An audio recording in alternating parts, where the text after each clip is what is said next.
when our customers look back on the things that they've accomplished and the changes they've made, they're always super proud of that. And they're like, oh my gosh, my practice is so much better. My services are better. And I wish I could have done this earlier.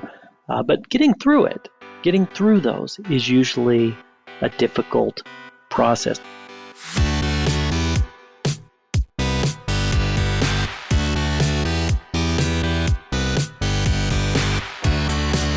You're listening to The Successful Bookkeeper with your host, Michael Palmer. Listen each week as inspiring guests share their secrets of success to help you increase your confidence, work smarter, and build a business you love. This episode of The Successful Bookkeeper is brought to you by PureBookkeeping.com, the proven system to grow your bookkeeping business.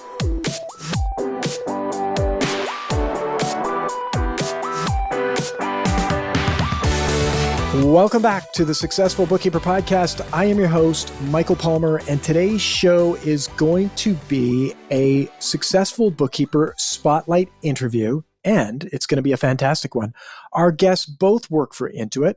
One is a tax and accounting education leader and podcast host of Account Trends, and the other is an advisory service leader at Intuit Accountants. Jasen Stine and Jen Buffington, welcome to the show. Hi, Michael. Thanks for having us. Yeah, thank you, Michael. Great to have you both. You know, I'm sure our listener is wanting to learn more about both of you. So perhaps we can have each of you tell us a little bit about your career journey leading up to this point. Let's start with Jasen. Okay, let's see. Well, so my role at Intuit is the training and education leader for the tax and accounting profession. I've been with Intuit in the industry for nearly 25 years now, which I always joke makes me the old guy at Intuit, but the young guy in the profession. And then, so a lot of, you already mentioned, we have the podcast with David Bergstein, my good friend and co-host. And we go out there and do similar things, talk to guests from all over the profession, and just really focus on helping people, get their arms around what are the major trends happening now and looking to the future. And then, just having some conversation about it, having some fun with the topic. And that, of course, that's in addition to, my normal day job, which is, oversight of all of our webinars and virtual conferences and participating in outside conferences with others, like the Successful Bookkeepers Conference that we had not long ago. All the things that are involved with that, on top of thought leadership presentations, bylines and articles and all the trades, et cetera, all things training and education related. Beautiful. And how about yourself, Jim? Yeah, thank you, Michael. I work closely at Intuit with Jasen, serving accountants. Again, Intuit gives us a great platform to serve accountants. And I've been here for not as long as Jasen, about 20 years.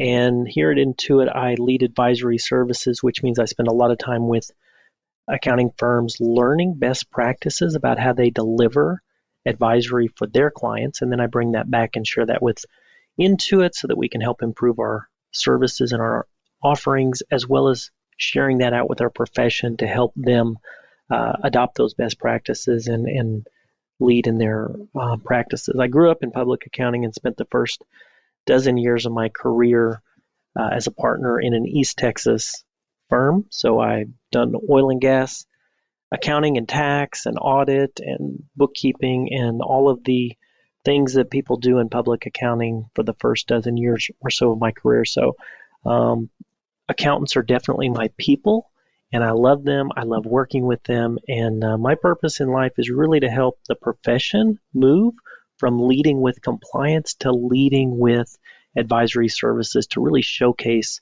their amazing financial acumen. Oh, I love that. That's excellent. Amazing how we have two people together, the amount of industry expertise here. We could probably do several interviews just to unpack everything both of you know about this industry and what's going on in the industry, where the industry's going. I always love hearing obstacles. I'd love to hear an obstacle from either of you in this career, like yourself, Jasen, 25 years. What's one of the big obstacles that you encountered in your career, and then overcame that. And how did you overcome it? And I'd love to hear from both of you. I'll start, and I wanted also just to kind of make a joke about Jim, because Jim and I have also worked together for the past, good 10 years now, right, Jim? I mean, at least closely. We've worked together in some capacity over almost my entire career, or yours, I guess. But what I think is funny is you started in a CPA firm, and like the funny thing that comes to mind is usually when people like finish one career, they move into like a completely different industry, right?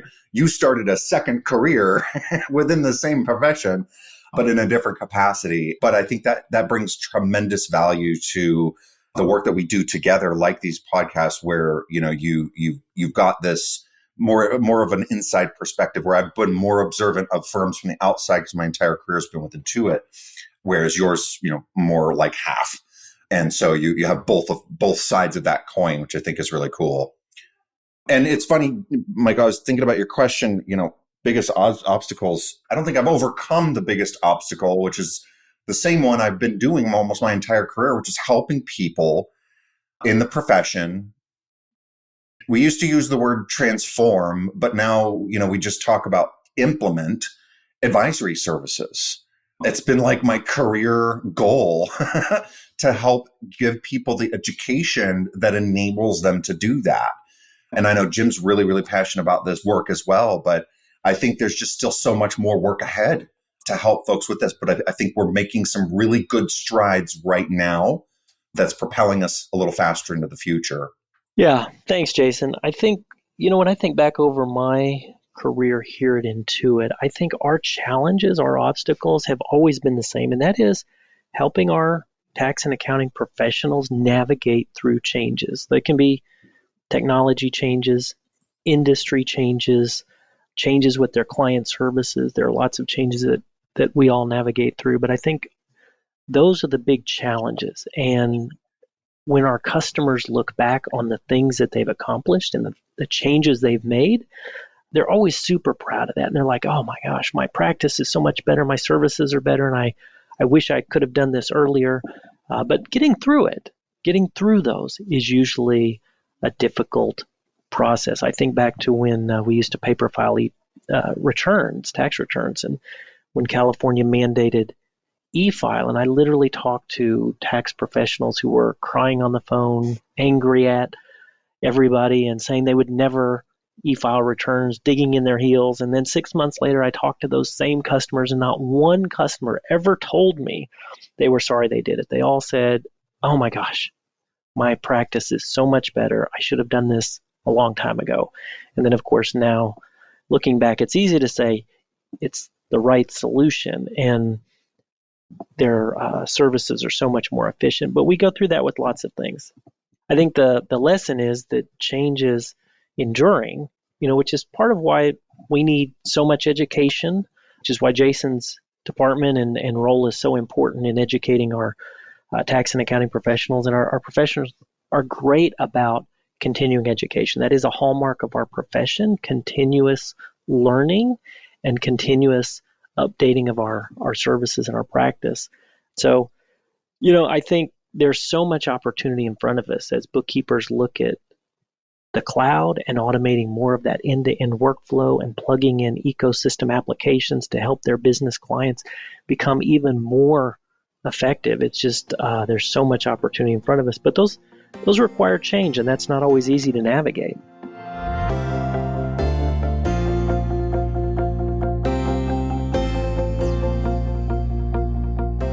So true. And, I have to think about how so many of our listeners, clients, if only they knew how much learning and training that they do to do the jobs that they do and the change that they need to keep up with.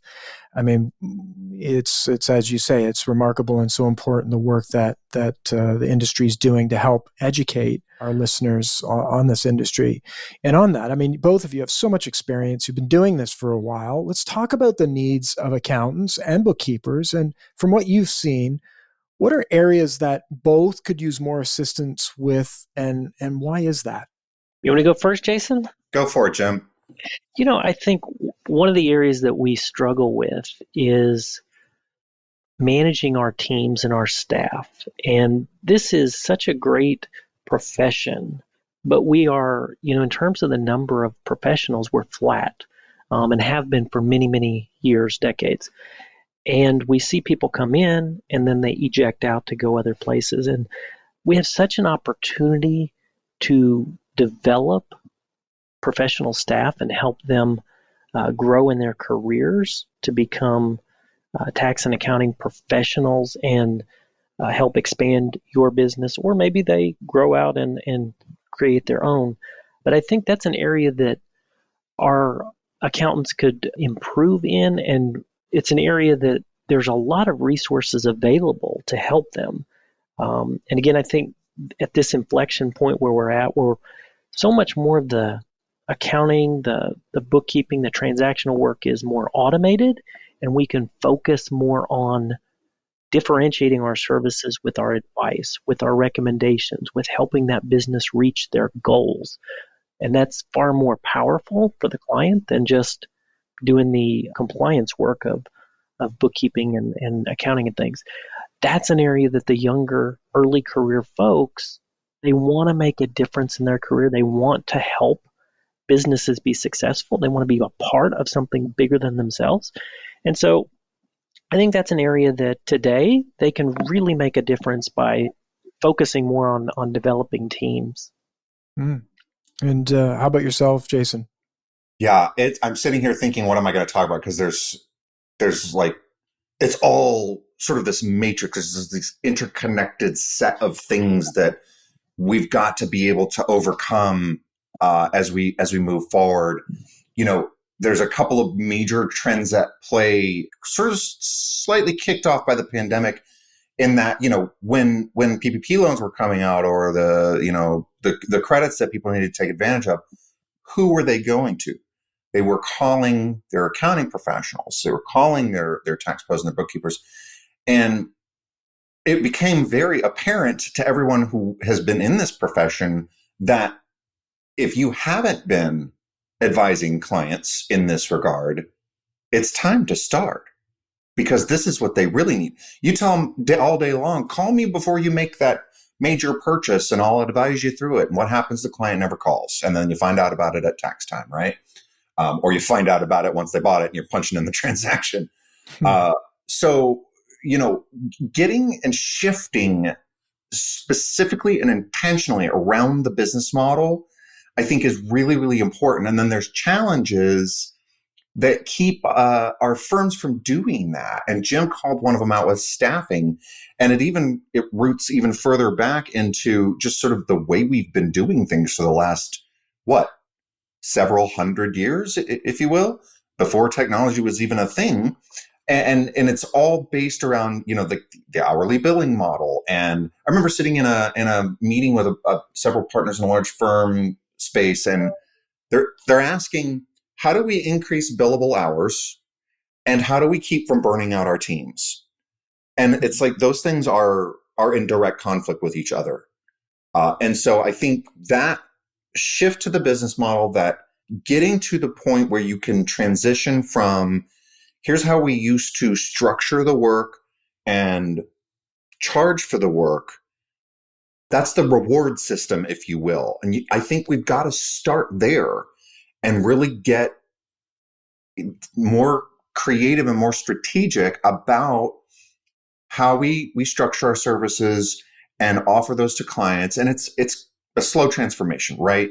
But once you get there, then you can do things like streamline and automate, and more of that at least, and take advantage of all the technology that's available so that you can free capacity to focus on that more meaningful work. Because just like Jim said, the younger generations coming into this profession, this is the other major trend with the great resignation that we're seeing in a lot of industries. Ours, I think, is a little bit worse, actually, because we've been seeing like a flat, if not shrinking, group of pros in this space. And then there's this war on talent on top of it all now, and worse than ever, because we have, people in the younger generations, they're not tolerating the pay your dues mentality, that many who've been in this profession for a lot of years, had to put in the hours when they first started out. The world was different then. And so, the same expectation of them coming in and working 60, 70 hours a week, just isn't going to fly. You're not going to attract talent that way. And then, just like Jim alluded to, they're not interested in mindless data entry work. They want to have a meaningful impact on the world around them. And if we don't create those opportunities, someone else will. And we're in no shortage of work or demand in this profession. And so we've got to really get those things right. I think the last thing that I would add too is just, we need to think differently about our skill sets. There's so much education. I think you talked about it, Michael. There's so much education that people have to consume and engage in just to stay up to speed on the rules and the legislation and, the technology.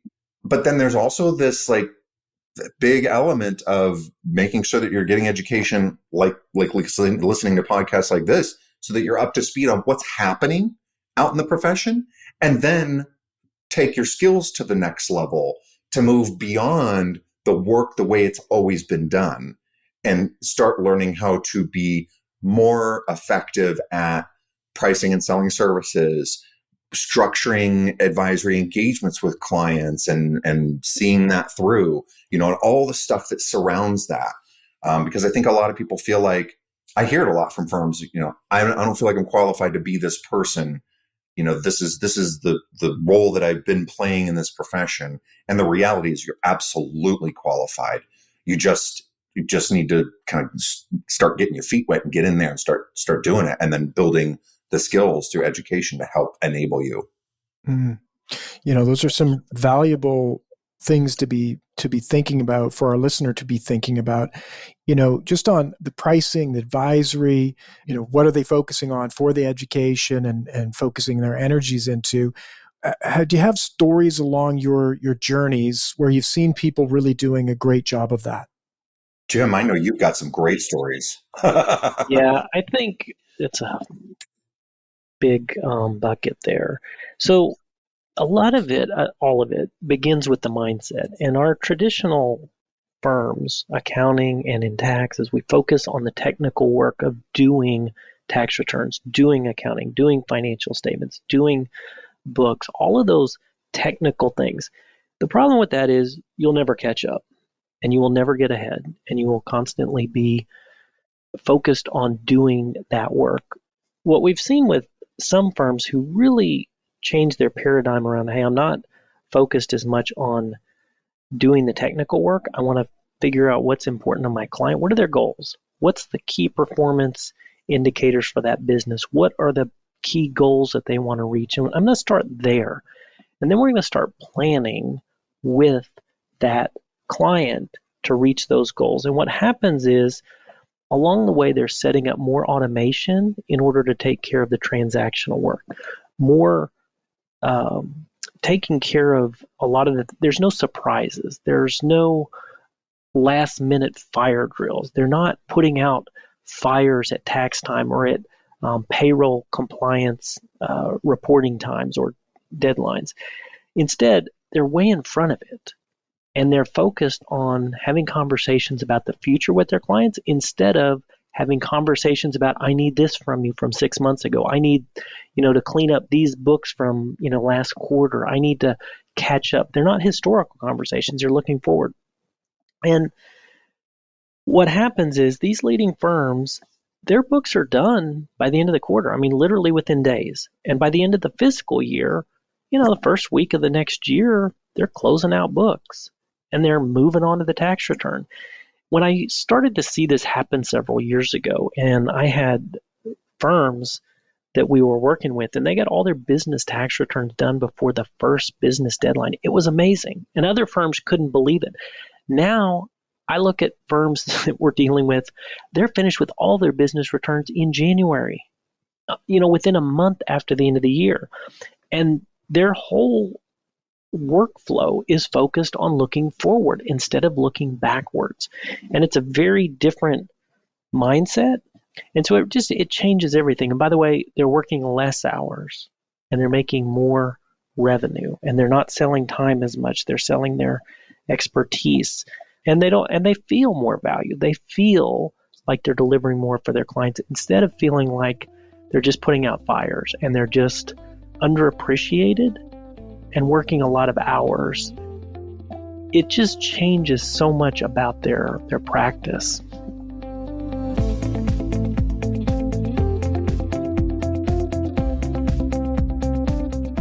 Well, those are some pretty amazing concepts and results. If I'm a listener right now, I'm saying, tell me more. Where can I learn more about how these people are doing that? Yeah, absolutely. And we try to share best practices. I've been fortunate to work with our Intuit Council over the years. Intuit puts together several councils across our business.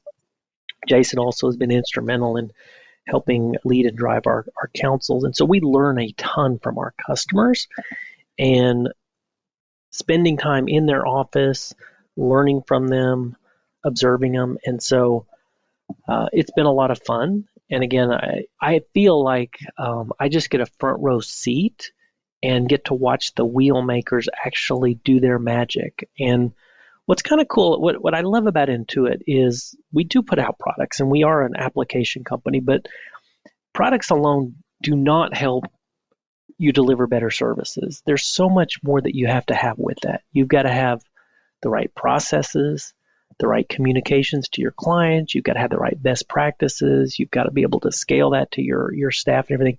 There's so much more around just an application that has to be done in order to deliver for all of those clients across your practice. And while Intuit's certainly not perfect, I think we try hard to bring a lot of those peripheral things around the application to help make that firm owner more successful in delivering those services. Yeah, and I would add to that, Jim, too. I was just thinking about your mention of the council and so forth. And one of the things that I'm really focused on a lot, too, is not just, while I do podcast appearances, I write bylines, I do presentations, and so do you, Jim. I don't know it all, and I'm not going to sit and proclaim that I do. And so one of the most important things that I think we do is we cultivate the expertise from the profession at large. We have the unique perspective of serving thousands and tens of thousands, hundreds of thousands of the pros out there, but then also working on building the relationships with the other thought leaders, bringing guests like Ron Baker and Alan Colton and Mark Wickersham and Darren Root and several folks that are known to have cultivated really good thought leadership platforms, meaning they have learned a lot through the firms that they serve through consulting and whatnot, and just, continues to reinforce that what we're focused on are the right things. And it's helped me hone my message a little bit, or help articulate it in a more impactful way. And of course, that's a never ending journey, but learning from these folks and hearing some of the stuff that they're talking about, and, consultants that are sitting in boardrooms with firms, or consultants that are just working with, Rootworks, does a lot of consulting and education, and it's not cheap either that these services are. And as Jim was talking, that was kind of something that was popping to my head. Was it almost feels like we're in this abusive cycle of price, right? If you're a pro that you're constantly hearing from your clients, I want a discount, your services don't, how long did this take you? And then you're in the back of your mind thinking, I spent half the amount of time on it this year versus last year. I shouldn't really be charging them more. And then you're going to take that out to your vendors. And we hear it from people with our products, struggling with the price of it. And then, I hear people struggling with the price of consultants to help them with implementing all this stuff. And if you stop and you actually just turn that all on its head and start thinking differently in terms of worth and value, it becomes a very different conversation and a very different cycle that's way more enjoyable. And those that have done it will absolutely attest to that. And so, the first place it's got to start with is your firm, your strategy. Do you have an intentional strategy? And does it involve the advisory service? We keep talking about advisory services as this generic concept, right? But it's what Jim talked about. It's forward looking, using the historical data to think about tax strategies or financial strategies that help the client move forward and become more profitable, or just achieve their dreams and goals, because that's really kind of what it all boils down to, right? And then making sure that you structure the business model, the service around that. If you structure the business model around the tax return, around the books, it becomes about time. It becomes about this commoditized product that nobody cares about. What they do care about is the fact that, just like I have the opportunity and Jim has the opportunity to interact with lots of folks in the profession, our accountant listeners are interacting with, dozens and dozens, not hundreds, or if you're, doing really well, thousands of businesses. And you have all of this amazing knowledge that, one, you're required to get, but two, you're investing in and you're gaining from these interactions to bring to that table. And that clients will pay for that. They will. And those that won't, they're never going to be interested in that anyway. They're not that growth oriented business. And that's fine. But if you start kind of flipping and thinking in that direction, then you find yourself saying, and I hear it from people that take advantage of these, consulting programs. I'm not trying to plug Rootwork specifically, but that was one that recently came up as a topic of conversation. There's also Boomer Consulting and several others, but some people were saying, hey, that's expensive. And the ones that took advantage of it and the ones that were implementing this thought process and this business model were saying it's worth every penny. Like if that's going to break you, your whole foundation needs to be looked at, because if you can invest in ways that'll help you become more profitable and like Jim said, work less, because this is not a profession that is shy about, wearing the badge of being burnt out. And it's just not a healthy way to live. But, you can have such a major impact on your clients' lives and have a really successful firm by leaning into this forward-thinking mentality. I agree. And I think it's always, having those conversations and hearing the story of, that's very expensive and wow, someone charges that much to train someone to do that. But then you look at the ones that take that up and the results that it creates in their life, more freedom, more money, all these good things. Like we're talking hundreds of thousands of dollars of impact, not really in the long term, just in the short term. The long term's much, much more than that in the life cycle of your business. A $20,000, a $25,000, a $50,000 program to help you get to a $500,000 business or $1 million business. I mean, it's a drop in the bucket. I mean, there's business industries that would beg to have those kinds of returns, right? And so I think the big key takeaway I want to make sure our listener gets is that listening to these stories, the more you can, there are people just like Jim has mentioned and Jason has mentioned, there are people who have achieved these things. They've achieved these remarkable outcomes. And so the more you hear their story, whether you're listening to this podcast or you get on and listen to Jason's podcast with Account Trends, the more you're listening to and hearing other people do it, it's just like joining a really high-level mastermind program where you're surrounding yourself with people who are hitting it out of the park and doing these results. Like you can't not but move the needle on your own results. So I think that's, it's remarkable. Both of you are doing that. You're out there looking and searching and finding the people that have made these big changes and done different things in the industry and bringing that back to our industry for us all to learn. And thank you to Intuit to doing that for us, because it's important. There's so many people listening right now that don't have the business that they want, that aren't charging what they should be or could be charging, that are doing or not doing advisory work, which is highly valuable to the marketplace. So that's why we're here. That's why Jason's here, Jim's here, I'm here. We're helping you make those shifts, and we'll keep on working at it until you make the mental shift to make that leap. And then it's just blue sky from there. That's right. So let's talk a little bit about, some of the work that's going on over at Intuit, some resources perhaps that can help our listeners. I know you've recently launched Intuit Tax Advisor. Tell us more about that product. Jim, why don't you take that one? Yeah, so Intuit Tax Advisor is exciting because we've been on this journey for a couple of years with our customers who are actually out there delivering these services today, but they're doing it by cobbling together a lot of different applications like tax planners, spreadsheets, reporting applications, maybe a few other things to kind of pull together the right resources to deliver tax advisory. And the way we define tax advisory, the way I do, is, traditional tax planning is an extension of compliance. It's about projecting the taxable income and projecting the tax and making sure you got your estimates right so there's no surprises. Tax advisory goes further than that, and it says, okay, let's focus on developing some proactive strategies, measure the tax savings associated with those strategies, and then be able to communicate that to clients in a really client-friendly way.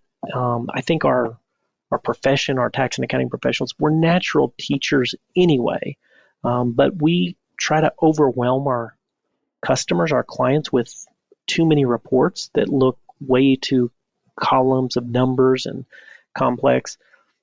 Those that are delivering tax advisory are boiling it down to what's most important. Hey, we can help save you $25,000 this year or $50,000 over the next 2 years. And by showing taxpayers, by showing clients the strategies and the savings that we're bringing, and we're really showcasing the value that we bring. It's not about our time. It's not about selling hours. It's about helping them reach their goals, showing them tangible ROI, and then their fees look much smaller in comparison to the value they deliver. Whereas traditional firms, accountants, we tend to deliver a lot of great reports that we put a ton of work into, that we put a lot of our expertise into, but we can't communicate that. And so Intuit Tax Advisor really takes what these leading firms are doing and packages that up into an application. So they've got a one-stop shop that integrates with their tax program. This is for Intuit customers. It's an extension of the tax work and does all those things that the traditional tax planner does, but way more in terms of recommending tax saving strategies, measuring the value of those strategies, and communicating that to the clients in a really simple, client-friendly kind of way. So we're excited about that. That launches this summer. I think that will help a lot of firms lean into more tax advisory services. But like we've been talking about, and you mentioned mastermind groups, we're also going to bring a lot of education and process with that application to help support our customers who want to learn more and lead with tax advisory services to try and provide more community. As you mentioned, community best practices are so important as they, launch these new services. So we're excited about it. And again, I think the feedback we're hearing from the customers is, yeah, this is going to be a big help. And it really does, replace a lot of these things that we're cobbling together today and help us be much more intentional about proactive tax advisory services and be able to scale those down to our younger staff. By the way, the younger staff, they like doing this type of work too, providing a lot more expertise and advisory services than the traditional compliance and data entry type work.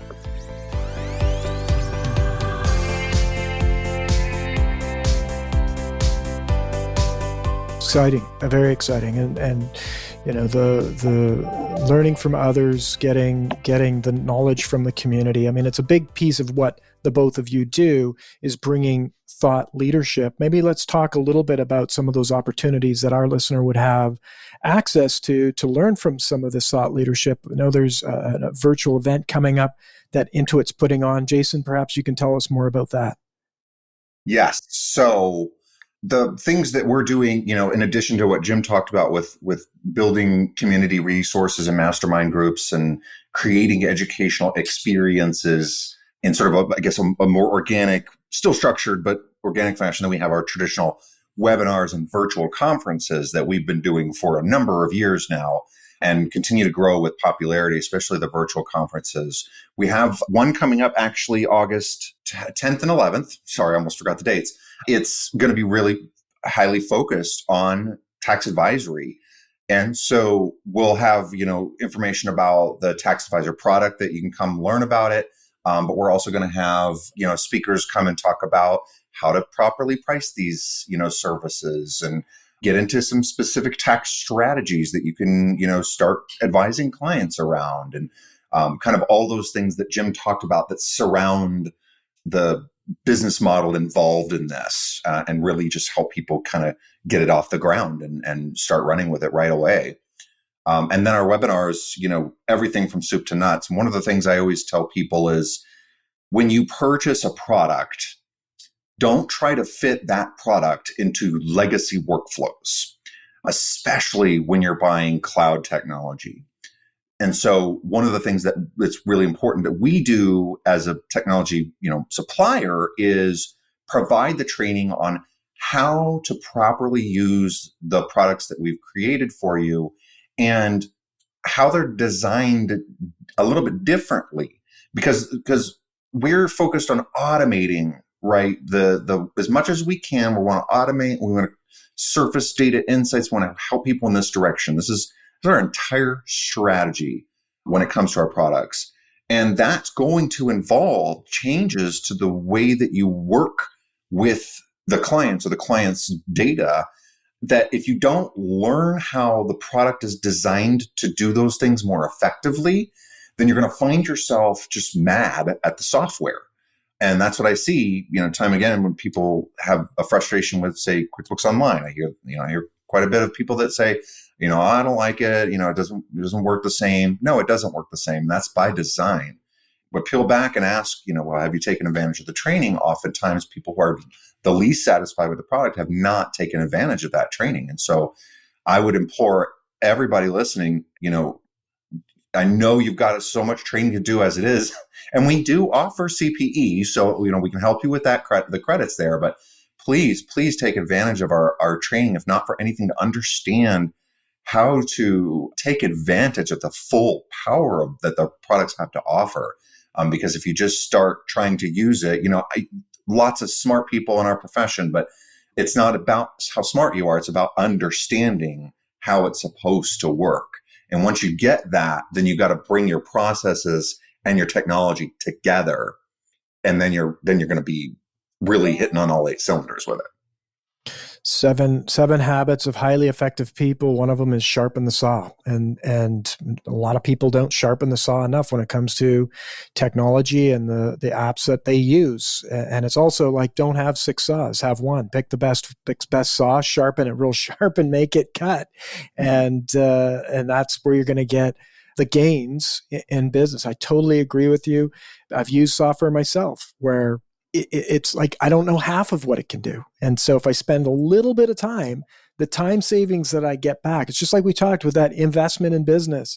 We make the investment and get the return. The returns are remarkable, and they keep going again and again and again and again as we go through our business. I mean, if I learn something, I can save 5 minutes a day. I mean, compounding over time, it's unbelievable. So Intuit's done an amazing job of that. There's so many resources, webinars, trainings, virtual events that are available to help our listener get there faster. And so we love that. Jasen, Jim, this has been absolutely a treat to have both of you on the show. I knew right away we could literally do multiple episodes. I'm sure this won't be the last we hear from both of you on this podcast. Before I let you go, though, I want to make sure people know the best way to learn more about the both of you and some of the resources that you've got going on. So if there was like the name of the podcast where they can go and listen to that, and Jim as well, some of the trainings and information that you have would be great too.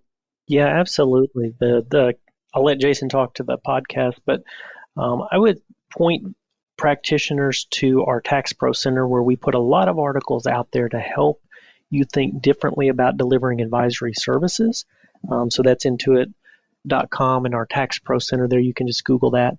But about half of those articles are written by our customers, the other half are written by us, but really trying to give you lots of tools to lead with advisory services and think differently about the value that you're delivering. So you can find me there as well as other places that Intuit, but I think that's the first place I'd go. Yeah, and actually, I think you can even find the Tax Pro Center from our ProConnect site. So that I would recommend everybody go to proconnect.intuit.com, and under the training, I think it's training and education tab, you'll find links to our Tax Pro Center that Jim just talked about.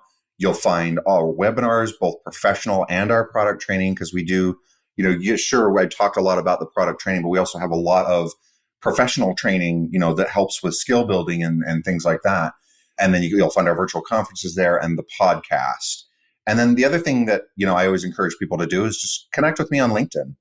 I love, connecting with new people, and, oftentimes I'm sharing, here's what we're working on, or here's what's important going on right now. Here's a new article you might want to pay attention to. Here's a podcast episode that we just released. So, both of those routes, I would encourage folks to connect with us on. Beautiful. This has been absolutely fantastic. So many resources, so much knowledge. On behalf of our listeners, I'd like to thank you both for your generosity in coming on the show and sharing it all with us. Thank you, Michael, and thank you for helping improve our profession with this podcast. So thank you for all that you do. You've been a gracious host, Michael. Thanks for having us. Oh, it's my pleasure. With that, we wrap another episode of the Successful Bookkeeper podcast. To learn more about today's wonderful guests and to get access to all sorts of valuable free business building resources, you can go to thesuccessfulbookkeeper.com. Until next time, goodbye.